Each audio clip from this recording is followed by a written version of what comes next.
What's up, everyone? I'm Thomas J. Bellezza, and welcome to another lesson of The Right Mindset. Today, we are going to go over how to build a rich and immersive fantasy world, the power of sight and sound. Some of the things that we will go over in the video, we'll focus on. We'll talk about what we see, we learn when creating a world for your readers to join in on. What we see, we learn. I'll talk about how our senses through the characters will bring in the perspective for the reader, right? And then, and one of my favorite things is the world happens even when you don't see it happening.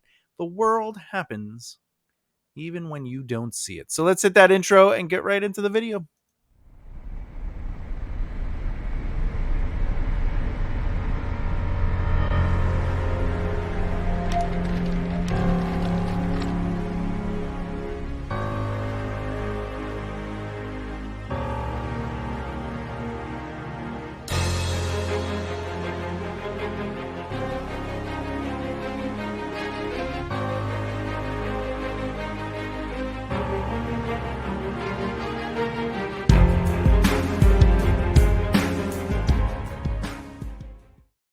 Oh, I love that music. Gets me pumped. I'm ready to write. I kind of don't want to do the video. I'm going to go write and work on my book. But I care about you as the audience and teaching you and inspiring you. So let's do it.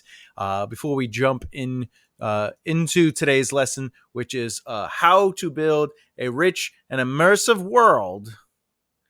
The power of sight and sound.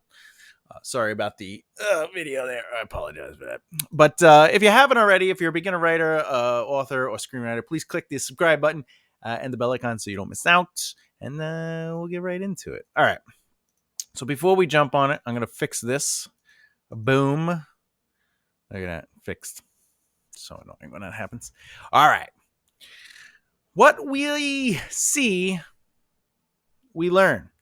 You want to use vivid descriptions to build a rich and immersive world. When introducing a new setting, take the time to describe it in detail. Now, it doesn't mean spending 8 or 9 pages describing it, but it means, when you want to use descriptive language to create a picture in the reader's mind of what the place looks like. Prominent colors, architecture, any unique features. Now, I will say this much. It's not so much about what we see as authors and trying to get the exact image from our head to the page. It's about, again, what are the prominent colors? What are the prominent architectural elements? What are the unique features of the surrounding? What is it about this surrounding that makes it uniquely different than other surroundings? Because again, if you walk into a room is a room by definition. But what is in that room? And when we walk into a living room, there are certain things we're bound to see. A couch, maybe a coffee table, windows, maybe some blinds. Maybe there's a fireplace. But what makes that particular thing create a narrative purpose? Meaning, how does it influence the story, the experience of the characters, maybe even the experience of the readers? What is it about the couch texture? Now, if you walked into a house and the couch had, let's say, clear plastic over it, but it's 2023, that might be something to note because it's not really a common thing in 2023. If the if the rugs, all right, had skull designs imprinted on it, that's something you would point out. But you don't have to say, oh, they walk into the living room, there's a couch, a love seat, a recliner, a coffee table. The coffee table is 2 feet from the couch. The rug is beige. There's 4 walls, two exits, some windows, and a TV. Like, when you say living room, we already kind of get an idea as a reader what a living room is. But if you want that living room to pop out narratively, that's when you start trying to look for what makes it prominently unique. All right.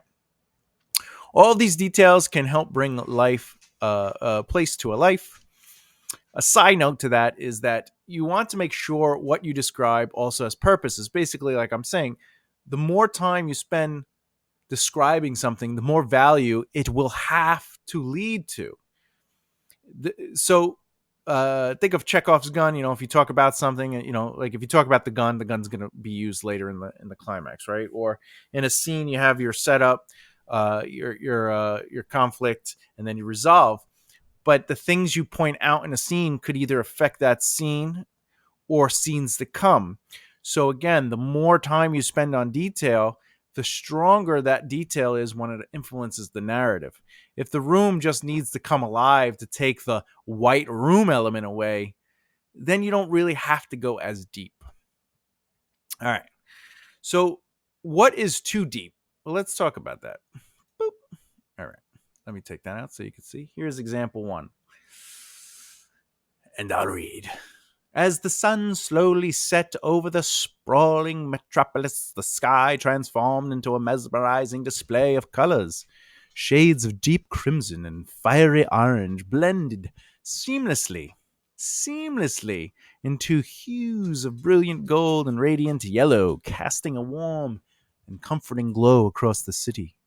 The towering skyscrapers glimmered like jewels in the fading light, their reflective glass facades shimmering with an otherworldly radiance.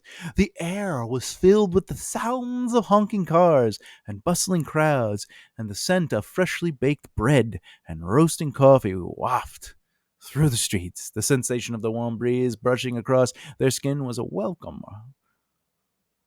respite from the frenzy pace of the city. All right, I don't know about you, but I got bored reading that.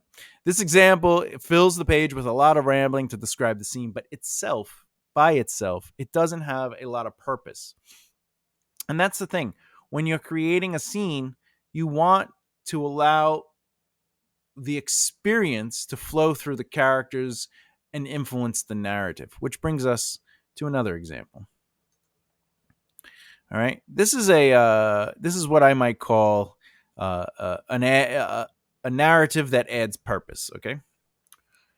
The icy wind whipped through the deserted city streets, sending a chill down Ava's spine. So right off the bat, the environment itself is influencing Ava's experience. The once vibrant city was now a ghost town, serving as a stark reminder of the damage the war had cursed. This is giving backstory and leading us into the history of the location for this moment, giving it some value. As she stumbled through the rubble, Ava's heart raced with fear and desperation. So now we're inside her mind and heart, and we kind of know what's going on. We can physically see how she's working through the environment. She clutched the tattered map in her trembling hands, searching for any sign of the hidden bunker that could be her salvation. So now we even know that she's getting close to not being able to handle this. She's freaking out. The weather is definitely influencing her. And then the sky overhead was a sickled shade of gray, and the only sounds were the crunching of glass underfoot and the distant roar of fighter jets. That's really telling you about what's going on. It's giving life to the world outside of just her small moment. And I say small because remember, our moments are small compared to the world as a whole. Right now, you're watching a video, but if you allow your mind to skip a second and jump out of your head, remember there's galaxies, there's stars, there's people across the world doing stuff right now that would not be watching videos, it'd be surviving, right? So, and then it ends with each step, Ava's hope wavered, but she pushed on, determined to survive. So we're learning a little bit about who she is too. Now, if we take I'm sorry, let me, I apologize. I didn't realize I was blocking the screen there. So while I go over this, you can look at that, all right? So you can see how the experience of Ava leads to the descriptions as a need to know and less about every little detail about what's going on around her, okay? An aside to this is when cutting your word count down after your first or second draft, you can actually begin with finding purpose in your descriptions and scenes. Where moments lack purpose, you can cut things down or rework them to pull together several moments of description into a proactive experience. All right. So that was what we see, we learn. So as we see the world and experience the world, we should learn about it. And it shouldn't just be I walk into a room and let's describe everything that we're seeing. All right. Give it narrative purpose. You don't always have to do that. But again, when it comes to word count and cutting down things on your second draft, that's probably where I would start. Even before filler words, I would just be like, how do I clean up these descriptions? Do they serve a purpose? If not, how can they? Or if not, why don't I just take it out? Simplify it. All right, let's move on. Our senses will provide a reality. You've probably heard this a million times. Use sensory language in action scenes. Oh, yeah, of course. But when writing action scenes, use sensory language to describe what's happening. For example, instead of simply saying that a sword fight is taking place, describe the sound of metal clashing against metal, the smell of sweat and blood, and the feel of the wind rushing past the characters as they fight to survive. There are smaller moments too, where you don't have to go deep into the description of what they are sensing. So let's look at an example. Boop. Yeah, I'll do this for you so I don't cut out. As the first light of dawn spread across the sky, the two travelers slowly emerged from their tent. The gentle rustling of leaves and the distant chirping of birds filled the air, a symphony of nature's awakening. A nearby brook babbled softly, the sound of the water soothing and calming. The sweet fragrance of wild flowers mixed with the earthly scent of dew-covered grass, creating a tapestry of scents. The travelers shared a peaceful moment, savoring the tranquility of the early morning and the beauty of the natural world around them. So, again, for example, instead of simply saying they are in nature, or they are enjoying the tent, or they're in a tent, allow the environment to have a narrative purpose in the description. So again, if we look at it, I'll go back. As the first light of dawn spread, okay. So instead of saying they are in a tent, we use the environment to discover that two travelers are coming out of a tent. So we know we know they are travelers. We know there are two of them. We know they were in a tent, but the first light of dawn spread across the sky. So we're creating image. We're creating something. All right. So where are they camping?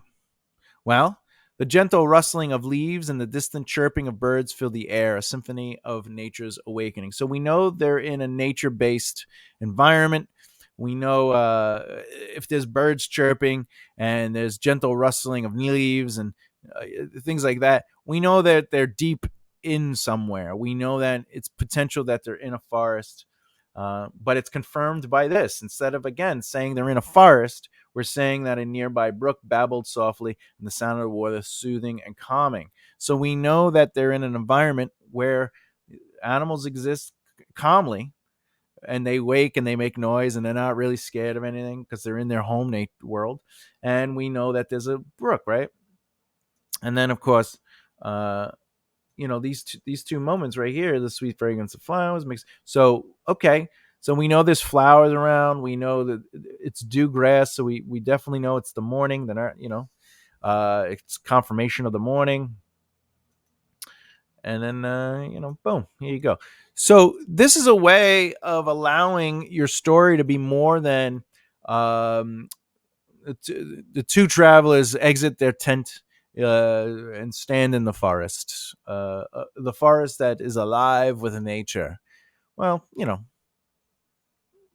it's not really being alive with nature. It's just that nature is there. So you got to be careful of that too, all right? Now, this is something, by the way, we just went over our senses will provide a reality. This is the other thing. This is one of my favorite elements of writing. This is how you really expand your world. This is how to take your world and give it more than just being what the characters are experiencing. Because you got to remember, when a character enters an environment, a location, meets somebody, they have a life outside of that person. That city or town has a life outside of that person, your protagonist.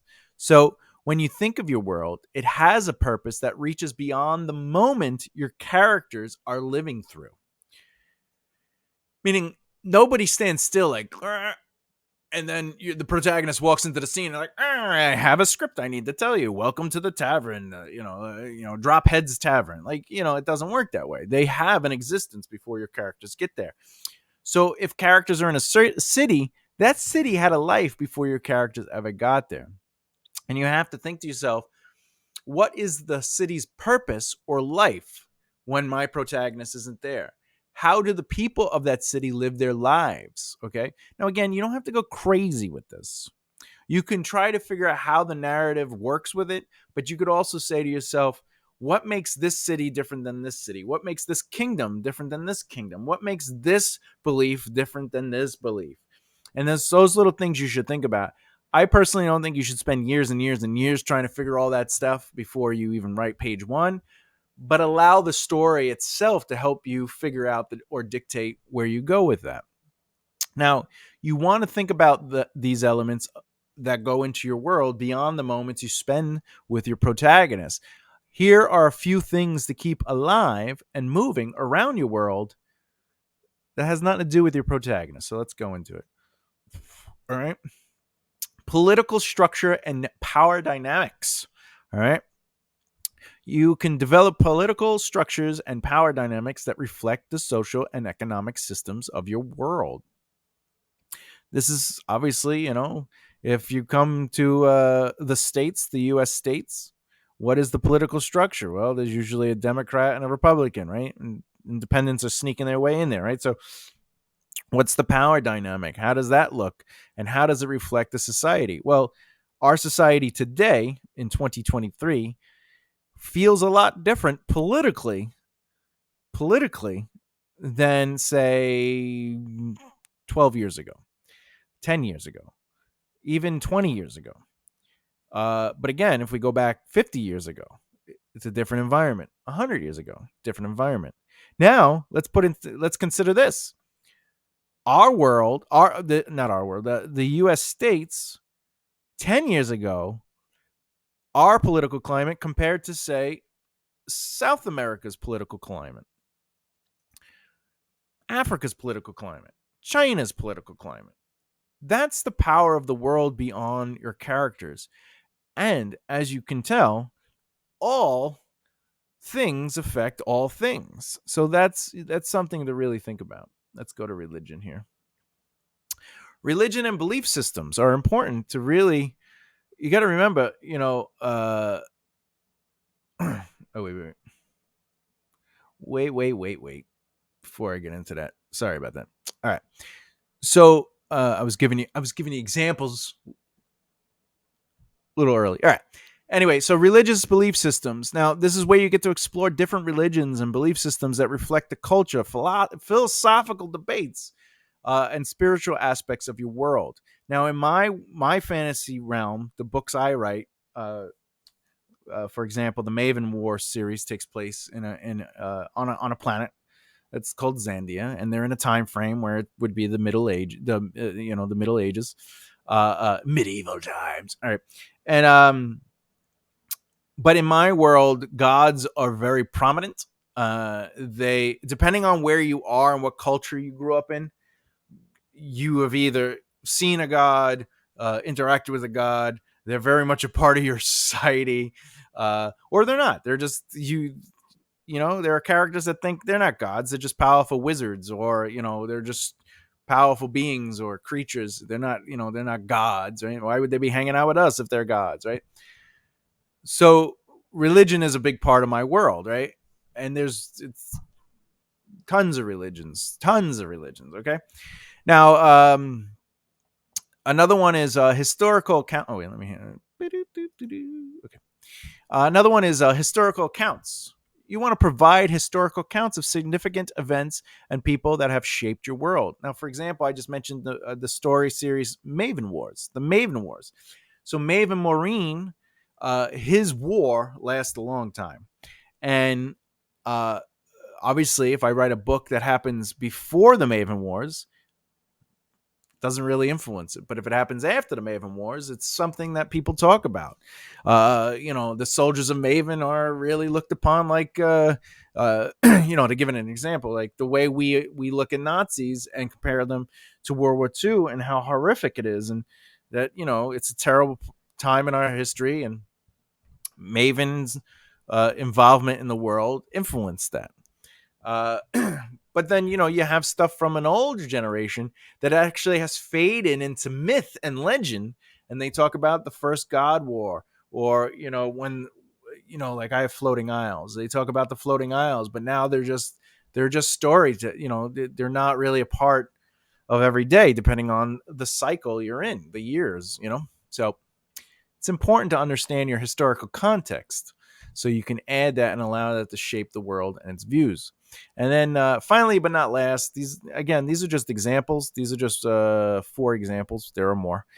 But legends and mythology. So include legends, myths, and fables that reflect your world's beliefs and values. Like I said, there's the God Wars. It's myth and legends now. They're like, because some people don't believe in gods, but some are like, there's a God that like lives in our kingdom and like helps us out. Like he's a good, a good person, a good divinity, and they're like, yeah, okay, and so depending on where it is, things become myth and legend. Now, the main character in the Maven Wars, the protagonist, his name is Devious. You like that? Devious Marine.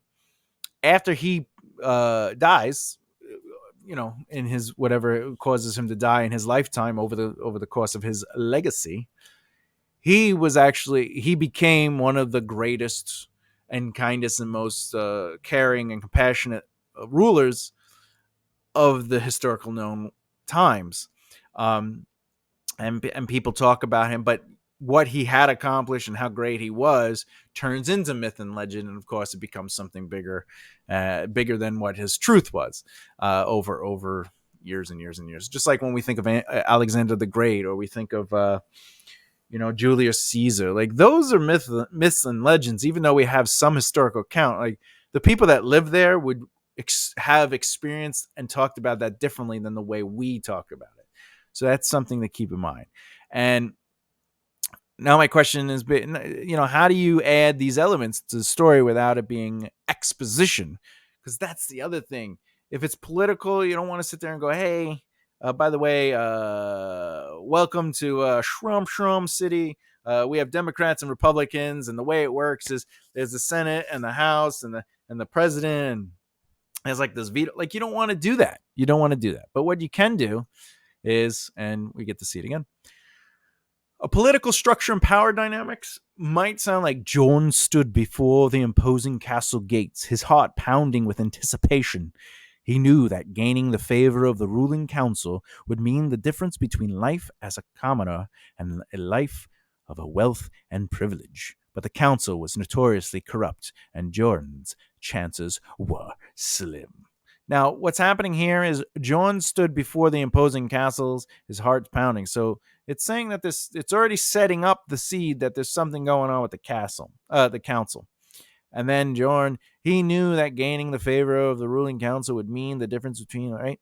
So now we know a council rules this kingdom, and they're at this castle, right? And then, but the council was notoriously corrupt, and Jordan's chances were slim. So we already seeded that the fear and uncomfortableness was because, you never know what's going to happen.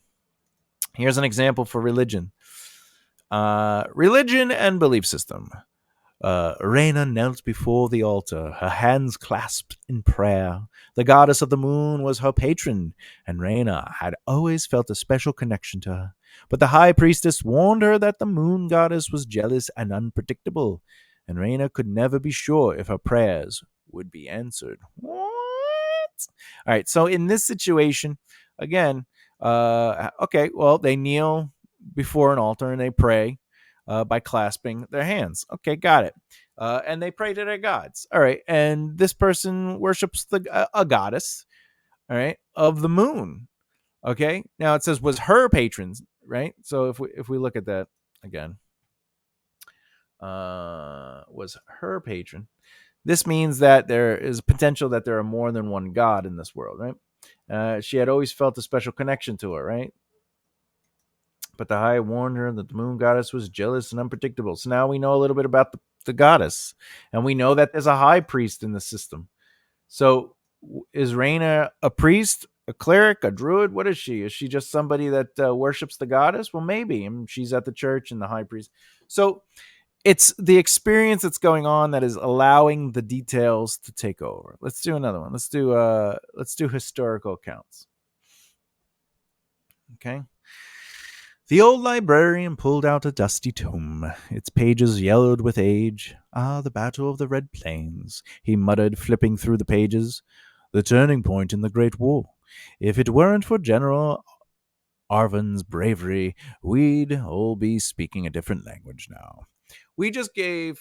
Basically, if we were talking about Maven, it would be the same thing. An old librarian pulled out the dusty tome and pages yellowed with age. Ah, the Battle of the Moreens. He muttered, flipping through the pages. The turning point in the war was Devious's bravery and sacrifice to bring the citadel down, or something, you know. And then, if it wasn't for him, we'd all still be wearing the sigil of the child of Karina, whatever. And there you go. And now you've created some history to the world and some backstory, but at the same time, it's also you're getting to see how the old librarian, reflects on the Battle of the Red Plains and how they see that, and they're grateful that the Great War was in their favor. You're building the world like that. And we'll do one more. Legends and myth. Uh, okay. Legends and myth. And that, the old storyteller said, is how the dragon saved the village from the giant's wrath. From that day on, the people revered the dragon as a hero and protector. The children listened with wide-eyed wonder, eager for more tales of the mythical creature that roamed the land. So, again, this is from the experience of the reader, of the storyteller and the children, and they're talking about stuff that's might be history, but might not be, but it's legend and myth, and but that could also, I'll be honest with you, if they're reading that book, something from that book, either the moral of the book or the fact that the dragon was there, should show up in the narrative if it's going to be brought up like that. And what would be interesting is if this is a red herring, the hero and protector, but then it turns out the dragon's evil. And it's like, I don't want to be bothered. Leave me alone. Stop. Anyway. All right. To finish, the world goes beyond the moment. In each example, the descriptions of the world are done through narrative and not told through exposition, or rather, as I have said many times on this channel, there is exposition and then there is character exposition. When the world is built through the experience of characters, that's character exposition, and a much stronger way to pull your readers in. All right. Final thoughts. Building a rich and immersive fantasy world takes time, effort, and attention to detail. As writers, we need to use our senses and imagination to create a world that feels real and believable to our readers. By using descriptive language and sensory details, we can bring our worlds to life. If done correctly, we'll make it a place that readers will want to return to again and again, because they can feel the realness of the world. They can see it breathing and living beyond the pages of the story they're being told, knowing that, oh, that world has this going on, and this political thing, and these religious things, and there's these myths. Okay? Now remember, to add purpose to your descriptions and to think beyond the moment your characters are living through. If you can create a world that feels like it has a life of its own, the world itself will breathe. You'll have a powerful tool for engaging your readers and building a loyal fan base when they see the world beyond the moments.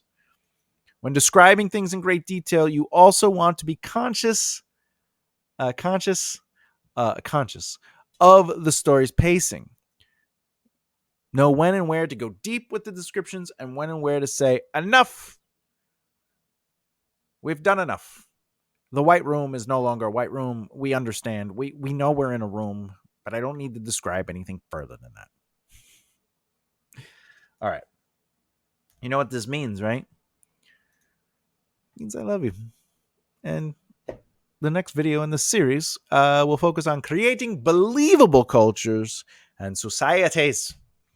We will talk about social structures and customs, what languages and communication can say about your world, and we'll explore religion with belief systems, because why not? Also, question. What author have you read that really does a fantastic job on world building, not through exposition, but through character experience? Let me know in the comments below. And of course, as always, if you like what you've watched and you haven't done so already, please subscribe and hit the bell icon so you don't miss out. And as always, you want to keep developing the right mindset. I'm just saying. All right, I'll see you next time. Love you very much for the support, and keep it going.